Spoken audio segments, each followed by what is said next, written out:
자, 오늘부터 8주 동안 그리스도가 이끄는 삶이라는 시리즈로 우리 8주간 나누도록 하겠습니다. 오늘 첫 번째 시간으로 우리의 통로 그리스도를 통해 라는 제목으로 말씀을 나누겠습니다. 자, 오늘 이 시리즈를 준비하게 된 계기가 있습니다. 왜냐하면 교회 안에 교회로 나오긴 하지만 아직 예수님을 잘 모르는 분들이 많이 있기 때문에 그렇습니다. 또 주님을 안다곤 하지만 또 신앙생활을 한다곤 했지만 막상 주님을 전하려고 하면 무엇을 어떻게 어디서부터 전해야 될지를 모른다는 것입니다. 게다가 확신 있게 내가 전할 수 있느냐라고 했을 때 나에게 그런 확신이 없다라는 것을 깨닫는 분들이 상당히 많다라는 것이죠. 그래서 우리 8주 동안 그 말씀을 좀 그리스도에 대해서 나누려고 하는 것입니다. 사도행전에 보면 사도 바울이 선교를 갈 때마다 가장 먼저 찾아간 곳이 있습니다. 회당입니다. 회당에는 소위 하나님을 믿는 사람들이 모인 곳이에요. 그런데 바울은 거기를 먼저 찾아갔어요. 왜냐하면 종교인들에게도 복음이 필요하다는 겁니다.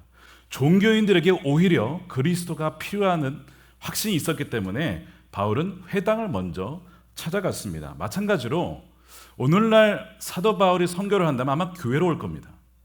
교회에 와서 그리스도를 전할 거예요. 왜냐하면 여전히 교회에도 복음을 알지 못하고 주님을 알지 못하는 자들이 너무나 많기 때문에 그렇습니다. 그래서 이번 시리즈는요, 우리 가운데 신을 믿지 않은 무신론자나 아니면 회의론자나 아니면 불가지론자라고 해서 하나님이 계신지 안 계신지 나는 잘 모르겠다라고 하는 그 모든 분들을 대상으로 말씀을 준비하는 겁니다. 그래서 이 말씀은 이번 시리즈는 좀 더 변증적인 그런 요소가 많이 들어가게 될 것입니다. 자, 오늘 말씀 4절에 보면요, 이런 말씀이 있습니다. 하나님은 모든 사람이 구원을 받으며 진리를 아는 데에 이르기를 원하신다라고 되어 있습니다. 자, 이 말씀을 보면 전제가 있어요. 전제가 무엇이냐면 사람들은 지금 구출을 받아야 할 정도로 구원을 받아야 할 정도로 아주 위험한 지경에 처해 있다는 겁니다. 그렇기 때문에 하나님은 구원을 받기를 원하신다는 거예요. 구원이라는 것은 어떤 위기가 없다면 구원이라는 것은 필요 없는 거거든요. 근데 하나님의 인간을 보실 때 어떻게 보시냐면 지금 인간의 상태는 지금 완전히 멸망으로 가고 있다는 거예요. 그 사람이 느끼든 못 느끼든 그건 상관없이 하나님의 인간을 향한 지금 상태는 이대로 가면 영원한 멸망으로 가고 있다는 겁니다. 여러분, 최근에 개 구축약이 굉장히 인기입니다. 왠지 아시죠? 환자들이요, 암 환자들이 그것이 효과가 있다 그래서 그 약을 구하려고 난리예요. 개가 먹는 구축약이지만 그것이 나에게 효과가 있다면, 그것이 나를 살려준다면 그게 무슨 상관이냐? 나는 그걸 먹겠다는 거죠. 여러분, 왜 그런 생각을 하시는지 아십니까? 자신의 상태가 지금 이대로 가면 뭐라는 거예요? 죽는다라는 것을 너무나 잘 인식하고 있기 때문에 그래요. 본인이 죽고 있다라는 것을, 죽어간다는 것을 모르면 절대 약 찾지 않습니다. 절대 의사 찾아가지 않습니다. 그러니까 왜 그리스도를 붙잡지 않느냐면 바로 그 문제예요. 내가 지금 어떤 상황인지를 모르고 있는 거예요. 여러분, 말기 암 환자 너무 안타까워요. 어떤 케이스가 많냐면 본인이 이렇게 암으로 죽어가기까지 본인은 몰랐다는 겁니다. 자각 증세가 없는 겁니다. 나중에서야 사기 진단 딱 받고 나서 충격을 받는 것이죠. 내가 왜 이걸 몰랐을까? 근데 하나님은 지금 우리 인간을 그렇게 보시는 거예요. 너의 지금 상태는 이대로 가면 죽는 거다. 근데 하나님 원하시는 것은 뭐냐면 모든 사람이 구출받기를 원하고 구원받기를 원하신다라는 것입니다. 두 번째는요, 진리를 아는 데에 다다르기를, 이르기를 원하신다라고 성경은 말씀합니다. 진리를 아는 사람이 있고 모르는 사람이 있어요. 근데 여기에 전제는 사람들이 모른다는 겁니다. 빌라도가 예수님께 이런 물음을 했습니다. 진리가 무엇이냐? 예수님이 진리에 대해서 이렇게 얘기를 했어요. 너희가 진리를 알게 된다면 자유하게 될 것이다. 진리를 깨닫게 되면 너희의 근심과 걱정과 두려움이 있잖아요. 내가 가지고 있는 것을 잃어버리지는 않을까? 놓치지는 않을까? 죽지는 않을까? 죽음에 대한 공포와 두려움, 염려, 그 모든 것에서 자유롭게 될 것이다 라고 주님은 말씀하셨어요. 그러니까 그럼 그 진리가 무엇이냐? 물어본 거죠. 오늘은요, 성경이 말하는 그 진리의 일부를 나누려고 합니다. 신은 과연 존재하는가? 신이 존재한다면 어떻게 이 세상에 악이 존재할 수 있느냐? 신이 존재한다면 그분께로 가는 통로는 하나인가 여러 개인가?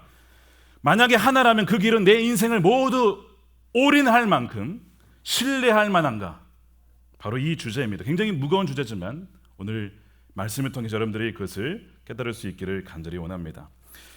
신이 존재한다면 어떻게 악이 존재할 수 있는가? 신이 존재하는가? 자, 전 세계 인구의 75억입니다. 지금 현재 75억의 전 세계 인구가 있어요. 아무리 이렇게 많아도 그 전 세계 인구는 딱 둘로 나눕니다. 하나는 신을 믿는 사람들과 신을 믿지 않는 사람들로 나뉘어요. 또 그 신을 믿지 않는 부류에도 보면 믿지 않거나 모르게 따라가는 사람도 나뉘고요. 무신론자, 불가지론자 여러 가지로 나뉩니다. 근데 신을 믿지 않는 이유를 여러 가지가 있는데 그 중에 하나 가장 큰 이유를 꼽는다면 바로 이겁니다. 아니 신이 있다고 한다면 어떻게 이 세상이 이룰 수 있느냐? 악이 존재할 수 있느냐? 가난한 사람들이 굶어 죽어갈 수 있느냐? 신이 있다면 그들을 구원해야 되지 않겠냐? 이겁니다. 악의 존재가 신의 존재를 부정하게 되는 가장 큰 이유입니다. 예를 들어서 우리 IT를 가보셨잖아요. 그러면 간접적으로 영상을 보셨잖아요. 먹을 게 없어요. 얼마나 지저분한지 몰라요. 사람이나 돼지나 염소나 같이 그냥 다 어우러서 똥과 진흙과 범벅이 돼서 살아갑니다.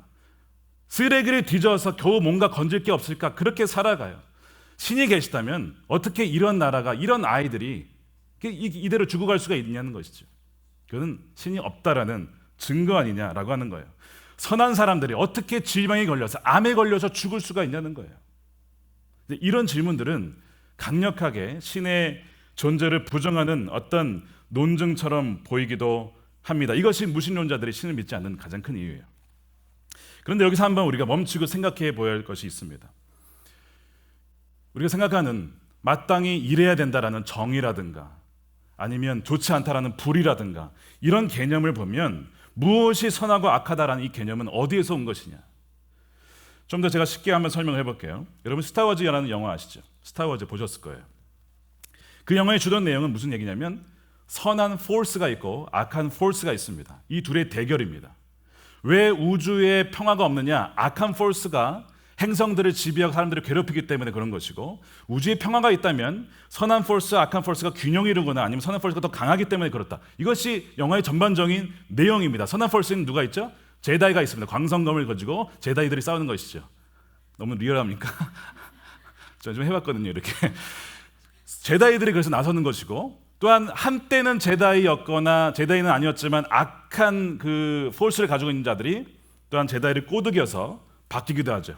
그래서 이렇게 바뀌어 왔다 갔다 합니다. 그것이 이제 주된 내용인데 이 스타워즈의 배경에는 무슨 철학이 있냐면 마니교라고 하는 예전에 아거스틴이 믿었던 마니교, 조로아스터교라고 합니다. 거기에 배경이 있습니다. 뭐냐면 이 세상에 악이 존재하는 것은 이게 나쁜 일이 벌어지는 것은 악이 더 세서 그렇다. 그러니까 선과 악의 대결인데 어느 것이 더 세냐에 따라서 이 지구상의 평화가 달라진다라는 그 만유계의 배경이 깔려 있습니다. 그래서 사람들은 스타워즈를 좋아해요. 왜냐하면 선과 악에 대한 설명을 너무나 쉽게 할 수 있거든요. 악한 일은 악이 더 많아져서 그런 것이다. 그러니까 우리가 선한 일을 많이 해서 그 악을 제거해야 된다. 너무나 심플합니다. 그 스타워즈를 사람들이 굉장히 좋아하게 되는 것이죠. 그런데 여기 함정이 있어요. 선과 악의 기준은 무엇일까라는 겁니다. 무엇이 선이고 무엇이 악인가? 예를 들어서 여러분 이 단상이 높습니까? 낮습니까? 이 질문이 말이 안 되는 이유는요. 기준이 없다면 높고 낮음을 잘 수가 없어요. 뭔지 이해하십니까? 저에게는 이 단상은 딱 맞아요. 근데 만약에 어린아이가 왔을 경우에 이렇게 되게 되면 이 단상은 높은 겁니다. 그 아이에게. 그 아이의 기준으로 이것이 높거나 낮거나가 결정이 되는 거예요. 무엇이 선이냐 악이라는 것의 배경에는 뭐가 있냐면 어떤 기준을 전제하고 있어요. 그 기준으로 선이다. 그 기준으로 악이다라는 것을 전제하고 있어요. 즉 선과 악의 그 너머에 그것을 넘어서는 무엇인가 존재가 있다라는 것입니다. 성경은 그것이 하나님이라고 얘기를 합니다.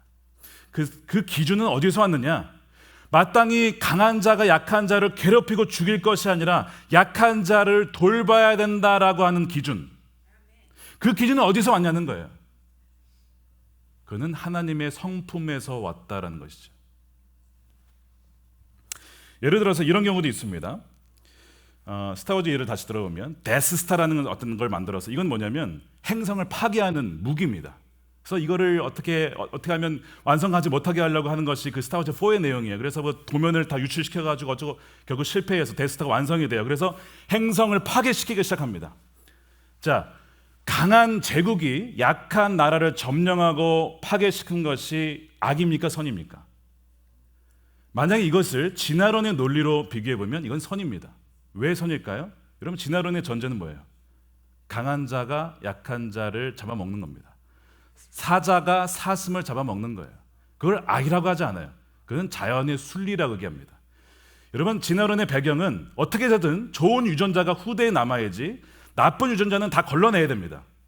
좋은 유전자가 후대에 남아야지만 인류는 발전하는 거예요. 진화론의 기준을 봤을 때 강자가 약자를 잡아먹는 것은 선입니다. 만약에 진화론을 믿는 자들이 본인에게 일관성이 있다고 한다면 강대국의 약소국을 침략하는 것을 부정해서는 안 됩니다. 그걸 악하다고 해서는 안 돼요. 왜? 강한 자가 살아남아야 인류는 진보하기 때문에 그렇습니다. 신을 믿지 않고 인간은 진화의 산물이라고 하면서 약자를 괴롭히지 말고 약한 자를 보호하라 라고 하는 것은 이건 말이 안 되는 모순이라는 것입니다.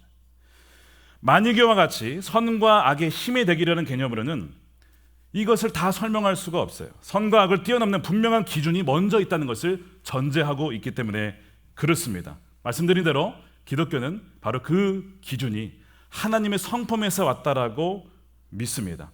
인간이 왜 약한 자들을 보호해주고 그들에게서 살 만한 가치가 있다라고 얘기하는가? 그 기준은요, 하나님이 인간을 자신의 형상대로 지었기 때문에 모든 인간은 부자든 가난하든 강하든 약하든 인간의 존엄성을 가지고 있습니다.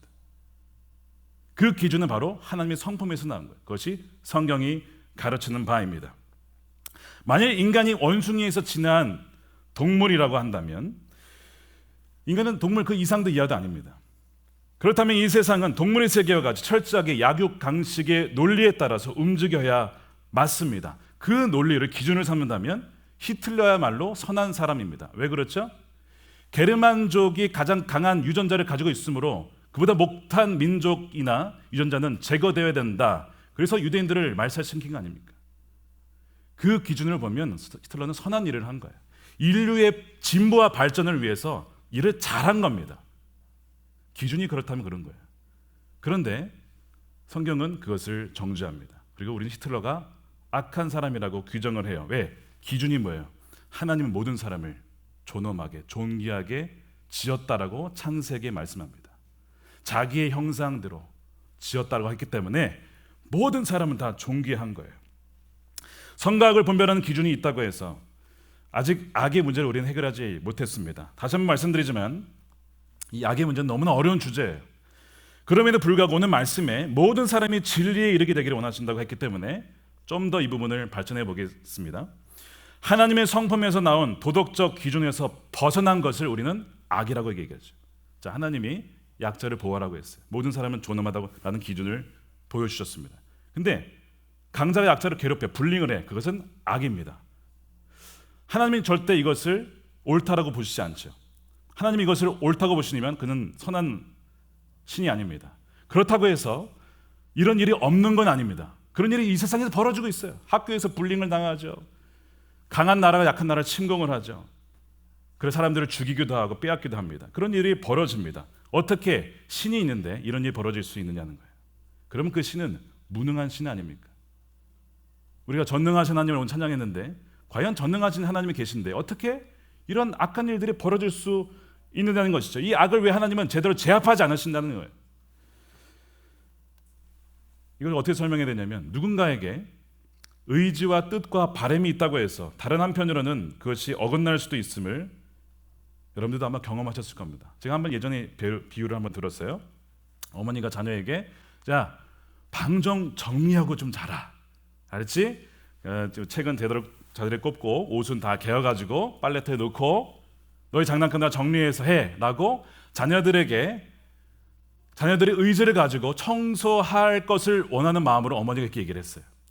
다음 날이 되었습니다. 애들이 청소를 했을까요? 안 했죠. 여전히 레고는 널브러져 있고, 여전히 속옷은 이것저것 다 깔려 있고, 책은 오정창 다 버려져 있어요. 정리가 안 된 겁니다. 자, 여기에서 어머니가 그렇게 원했지만, 자, 하나님 뭐라 그랬어요? 모든 사람이 구원을 받기를 원하신다고 했죠. 근데 다 구원받고 있습니까 지금? 왜 그런 일이 발생할까요? 그 이유는요, 바로 자유의지 때문에 그렇습니다. 사람에게는요, 자유의지가 있어요. 하나님이 주신 거예요.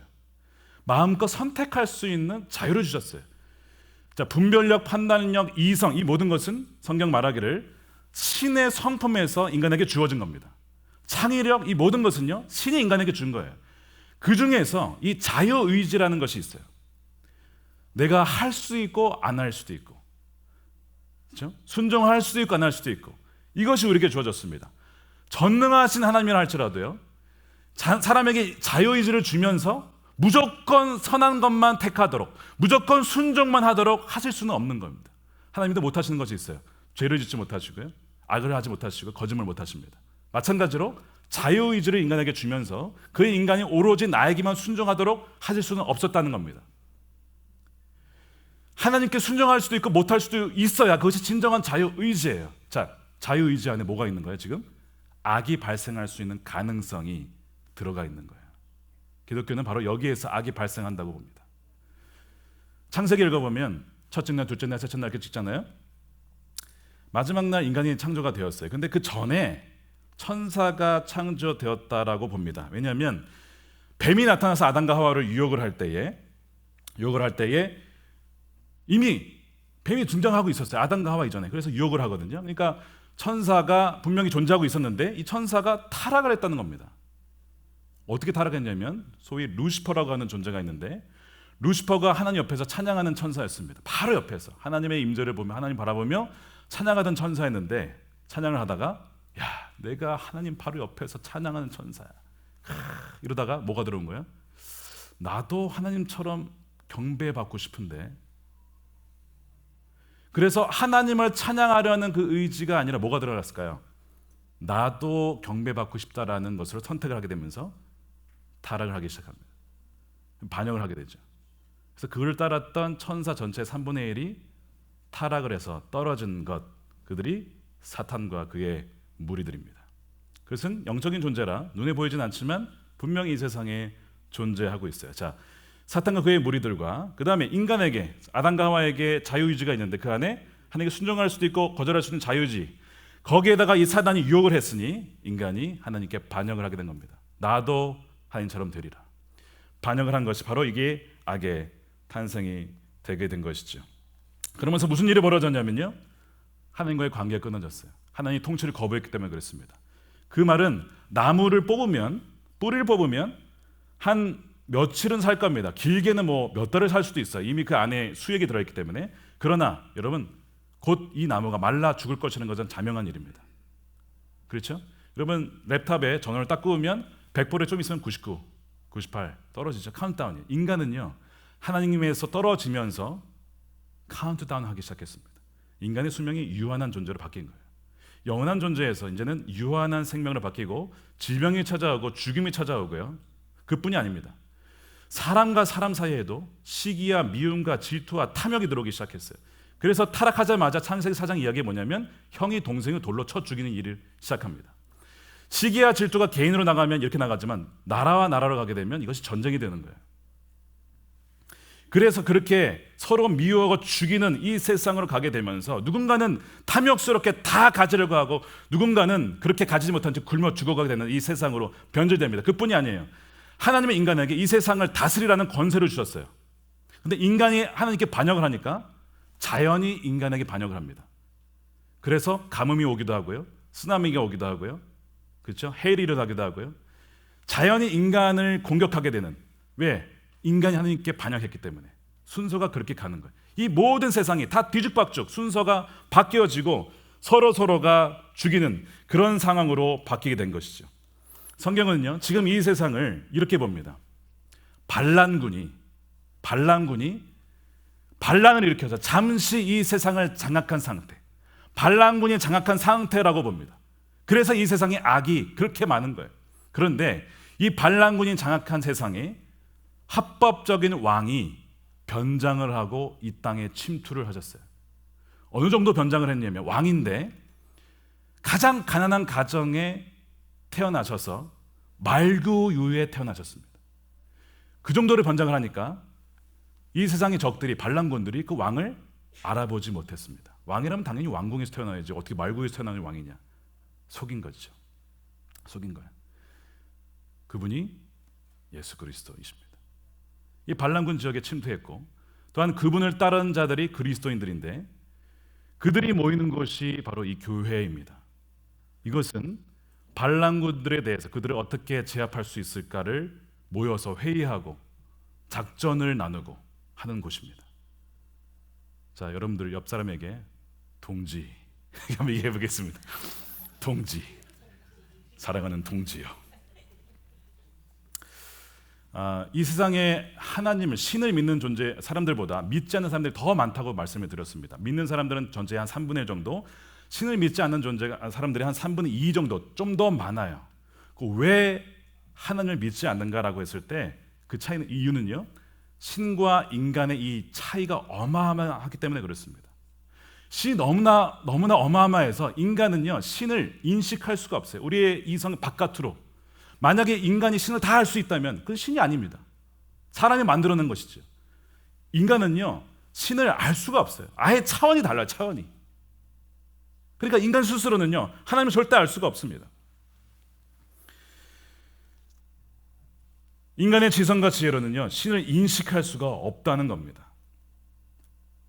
이게 인간이 신을 인식하기 어렵다는 말을요, 제가 한번 예를 한번 들어볼게요. 좀 황당할 수도 있는데 한번 들어보시기 바랍니다. 셰익스피어 아시죠? 무슨 책을 지었죠? 소설을? 덴마크 왕자 햄릿의 비극. 이게 플렘이고 우리가 햄릿으로 알고 있는 소설입니다. 제가 질문 한번 드려볼게요. 이 소설에 나오는 주인공 햄릿이 셰익스피어를 알까요? 모를까요?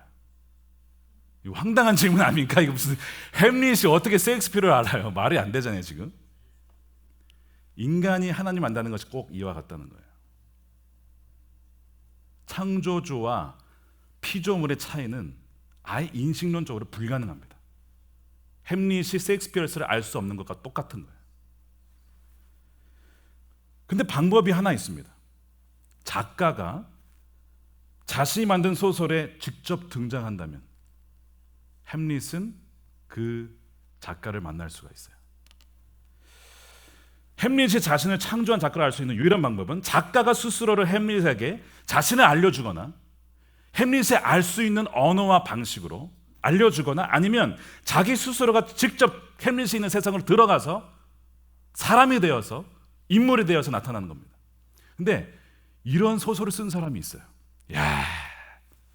누구냐면요, 도로시 세이어스라는 여성 영국 작가입니다. 추리소설 작가예요. 저는 어릴 적에 추리소설 좀 많이 읽었어요. 에거스 크리스티 혹시 아시는 분?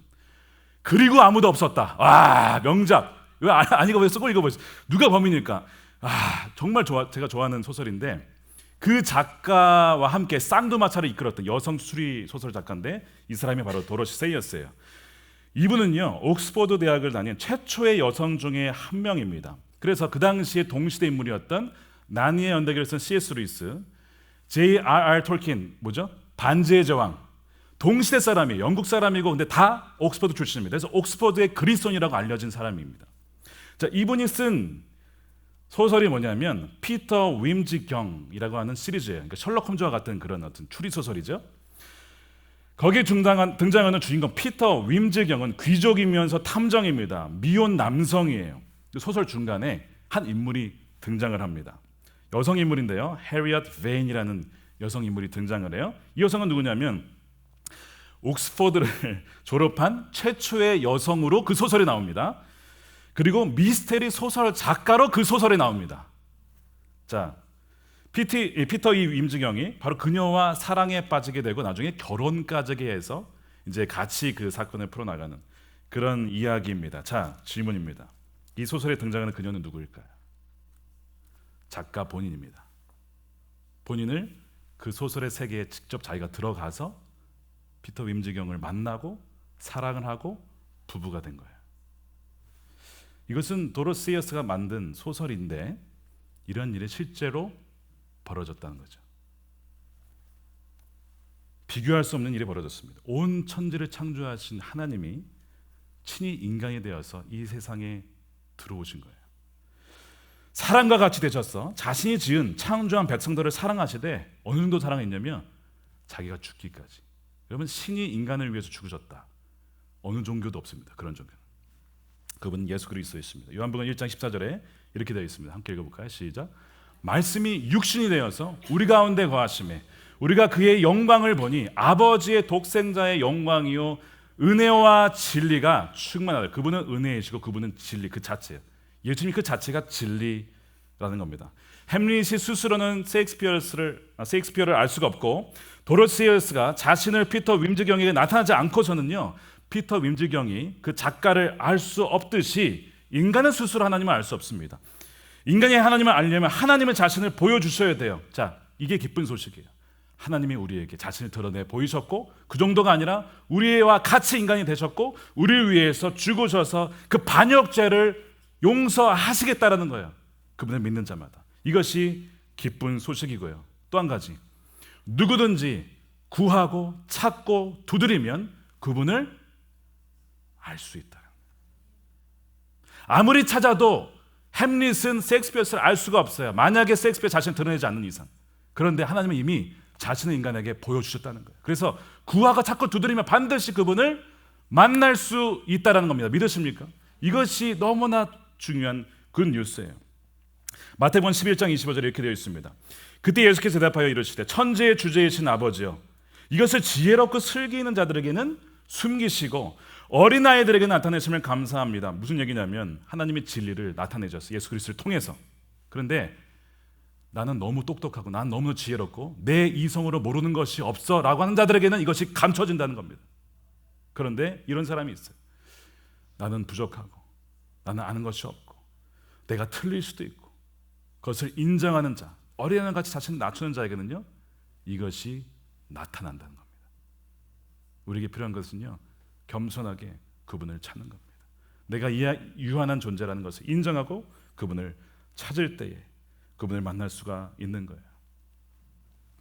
이제 오늘 말씀의 결론으로 다가갑니다. 자, 좋습니다, 목사님. 신이 있다고 칩시다.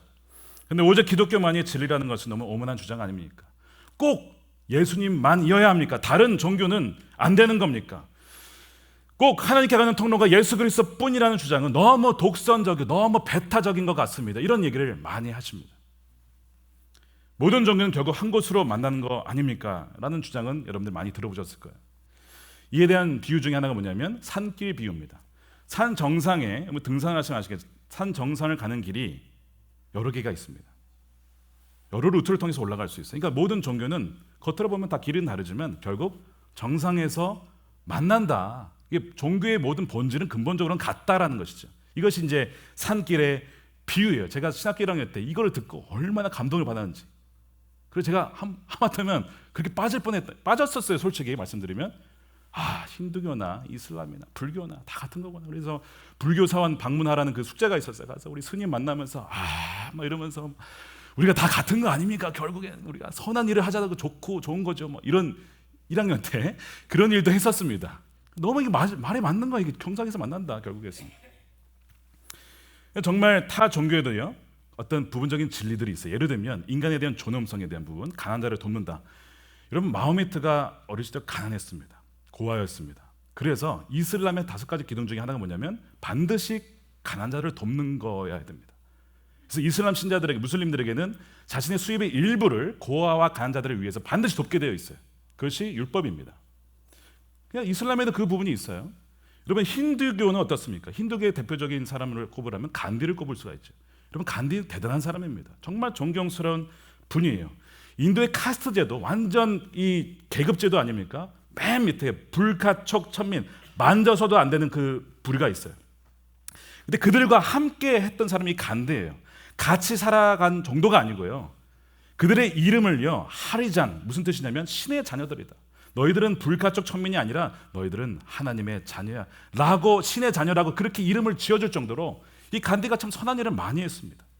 그렇게 존엄성을 위해서 평생을 헌신한 사람이에요. 그가 죽었을 때 수백만 명 사람들이 그의 장례식에 참여했다고 그래요. 얼마나 그가 헌신을 했으면 그렇게 따랐겠습니까? 그러니까 종교가 달라도 우리는요, 훌륭한 삶을 산 비그리스도인으로부터 많은 것들을 또한 배워야 하고 배울 수가 있습니다. 그러나 부분적인 진리가 과연 하나님께 다다르게 하는 것인가 라고 했을 때는요, 그렇지 않다라는 겁니다. 제가 말씀드린 이 산길의 비유는 큰 약점을 지니고 있어요. 예를 들면 이슬람교는 알라에게 이르는 길이 단 하나라고 얘기를 합니다. 여러 개라고 얘기하지 않아요. 이슬람에게 만약에 알라에게 가는 게 여러 개다, 돌로 쳐 죽일 일입니다. 절대 그들은요, 포기하지 않아요. 굉장히 배타적이죠. 힌두교는 어떻습니까? 올라가면요, 누가 기다리고 있을까요? 여러 개의 수천 신들이 다 기다리고 있습니다. 하나만의 신이 있다, 알라가 하나다, 혹은 하나님이 한 분이시다, 그런 얘기는 힌두교 믿지도 않습니다. 신은 수천, 수만 개가 있는 거예요. 산 정상엔 그렇게 많은 신이 기다리고 있어요. 불교는 어떻습니까? 그렇게 올라가는데 누가 기다리고 있을까요? 아무도 없습니다. 불교는 신을 믿지 않아요.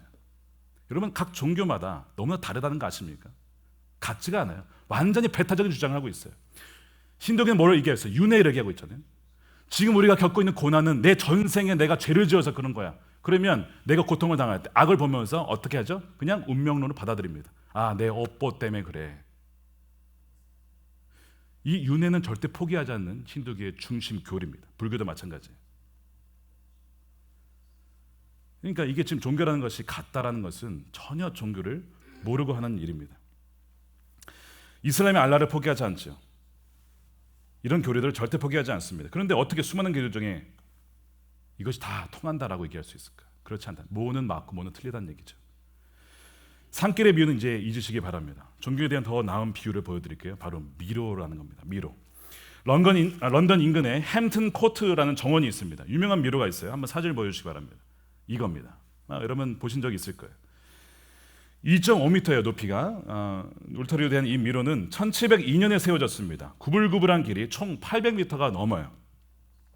이 길을 가다 보면 어떤 길은 막히고 어떤 길은 계속 연결이 됩니다. 어떤 길은 가다가 막다른 곳에 이르게 되고 어떤 길은 상당히 깊은 곳으로 중심부에 갑니다. 그러니까 중심 가운데 목적지가 가운데 있어요. 그걸 찾는 겁니다. 근데 어떤 길은 거의 가운데까지 갔지만 결국에는 막히는 길이 있어요. 그런데 어떤 길은요, 딱 하나입니다. 중심부까지 인도하는 길이 하나 있어요. 두 번째 사진 한번 보여주시기 바랍니다. 저기 위에서 본 사진이에요. 자, 보면 하나의 길만 있죠. 중심부로 가게 되는데 어떤 길은 평행선을 달립니다. 그래서 마치 중심부로 가는 것 같이 보여요. 뭐예요? 인간의 존엄성, 가난한 자를 돕는 거. 그러니까 종교가 다 비슷비슷하거든요. 그런 면들은. 그러니까 같이 가는 것 같으니까 우리가 같이 지금 신에게로 가는가 보다 하지만 어떤 게 딱 끊긴다는 것이죠. 한 길만 그 길로 인도를 하게 되면 여러분들 눈이 지금 어디로 가나 지금 이거 눈으로 지금 하고 있는 거 아시죠? 지금 다. 지금 딱 표정이 지금 이거 어디 있나 이게 지금 하고 있어요. 지금 가운데 딱 한 길만 유일한 길이 하나 있습니다. 자, 다른 종교들은 공통점이 뭐냐면 구원은 선행이다. 자기의 힘과 능력으로 구원을 얻는 거예요. 불교는 집착을 버리는 것을 사성제를 얘기합니다. 신을 믿지 않으면서 자기가 어쨌든 고행을 해서 해탈을 해야 돼요. 이슬람도 마찬가지예요. 선행에 근거합니다. 알라를 위해서 죽는 거, 알라를 위해서 헌신하는 거, 그래야만 구원을 받아요. 힌두교도 마찬가지예요. 근데 기독교는요, 너무나 다르게 인간의 행위에 근거한 것이 아니라 하나님의 행하신 일에 근거해서 구원을 받는 겁니다. 하나님이 인간을 위해서 죽으신 그 사건, 거기에 근거해서 그 은혜에 의해서 구원을 받는 것, 완전히 다르다는 것이죠. 기독교가 유일한 구원에 대한 진리를 갖고 있는지 아닌지는 바로 그리스도 자신에게 달려 있는데요. 그분이 무슨 말씀하셨냐면 디모데후서 2장 5절에 오늘 말씀에 이렇게 되어 있습니다. 하나님 한 분이시요. 그렇죠? 불교 신이 없다는 것이 벌써 거기서 떨어져 나갑니다.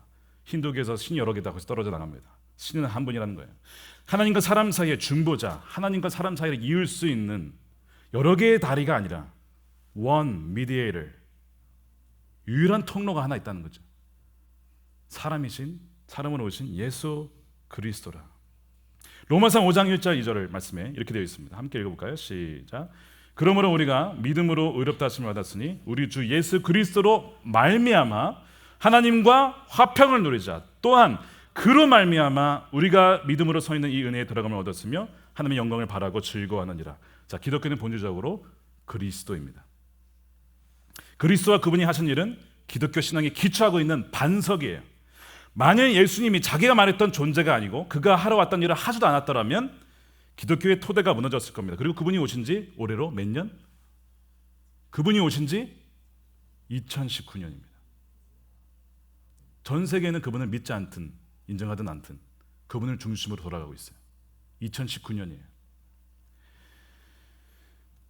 전 세계는 그분을 중심으로 돌아갑니다. 그가 어떤 사람이었는가? 성경 뭐라고 해야 되면, 자, 오늘 중요한 주장입니다. 이제 거의 마무리를 지을 거예요. 자, 말씀 한번 보십시다. 다음 구절 보십시오. 함께 읽어요. 시작. 나는 생명의 떡이니 내게 오는 자는 내 결코 줄이지 아니할 것이요 나는 세상의 빛이니 나를 따르는 자는 어둠이 다니지 않을 것이다. 나는 부활이요 생명이니 나를 믿는 자는 죽어도 살겠고 무릇 살아서 나를 믿는 자는 영원히 죽지 아니하리니 나를 본 자는 하나님 아버지를 보았거늘 어찌하여 아버지를 보이려 하느냐. 나와 아버지는 하나이니라. 나를 알았더라면 아버지도 알았으리라. 내가 곧 길이요 진리요 생명이니 나로 말미암지 않고는 through me 아버지께로 올 자가 없느니라. 이게 예수님이 스스로 얘기한 주장입니다. 근데 자기 주장은 별로 효력이 없어요. 예를 들면 존 스토트 목사님이 이런 편지를 받았답니다. 이런 내용이었어요. 저는 이제 막 위대한 발견을 했습니다. 전능하신 하나님께는 아들이 둘인데 첫째는 예수 그리스도요 둘째는 바로 저라는 겁니다. 이런 편지를 받았다는 거예요. 이게 어디서 왔나 보니까 정신병원에서 왔대요. 거기에는 뭐 자기가 미국의 대통령이다, 자기가 알렉산더다, 뭐 이런 다양한 분들이 계셨다고 해요. 본인이 그렇게 얘기하는 것은 별로 증거가 없어요. 효력이 없어요. 제가 만약에 나를 믿는 자는 영원히 죽지 않는다 그러면 여러분들이 저 목사님 이단이다, 큰일 났다, 맛이 갔다 이러지 않겠습니까? 미쳤구나. 그러니까 다음부터 이제 교회 안 나오실 거예요. 제가 스스로 누군가가 스스로 얘기하는 것은 증거가 되지 못해요. 그러면 무엇이 증거일까라고 했을 때 예수님께서 자기 주장을 하시고 또한 예수님께서 하신 말씀과 그것이 행위가 일치했다는 것이죠. 그분의 인격이 달랐다는 것입니다. C.S. 루이스가 순전한 기독교에서 이런 얘기를 합니다. 한번 보여주시죠. 이제 여러분은 선택해야 됩니다. 이 사람은 하나님의 아들이었고 지금도 하나님의 아들입니다. 그게 아니라면 미치광이거나 그보다 못한 인간입니다. 당신은 그를 바보로 여겨서 입을 틀어막을 수도 있고 악마로 여겨 침을 뱉고 죽일 수도 있습니다. 아니면 그의 발 앞에 엎드려서 하나님이시여 주님으로 부를 수도 있습니다. 그러나 위대한 인류의 스승인의 어쩌냐는 선심성 헛소리에는 편승하지 맙시다. 그는 우리에게 그럴 여지를 주지 않았습니다. 그에게는 그럴 여지를 줄 생각이 처음부터 없었습니다. 자, 예수님에 대한 여러분 반응은 둘 중에 하나예요. 하나는 그분을 미친 사람으로 취급하든지 그래서 다시는 교회에 오지 않는 겁니다. 여러분들이 예수님을 믿지 않는다면요 교회에 오지 마십시오. 미쳤구나. 자기가 무슨 자기를 믿으면 영원한 생명은 완전히 이렇게 여기거나 아니면 정말 그분의 말씀이 맞다로 간다면 우리 전 인생 그분께 드려야 됩니다. 둘 중에 하나라는 거예요. 중간에 어설프게 4대 성인이다 이런 여지는 전혀 여기 없다는 것이죠. 예수님이 이 놀라운 주장을 뒷받침하는 증거들 그분의 인격입니다. 예를 들면 지극히 약한 자들을 사랑하셨고 그분의 권위 있는 가르침, 말과 행동이 일치했던 것, 심지어 그가 죽는 순간까지도 자신을 죽이는 이들을 향하여서 그가 어떻게 했습니까? 저들을 용서하소서. 저들이 무슨 짓을 하는지 모릅니다. 죽는 순간까지도 그들을 위해서 기도했다는 것이죠. 결정적인 증거는 부활입니다.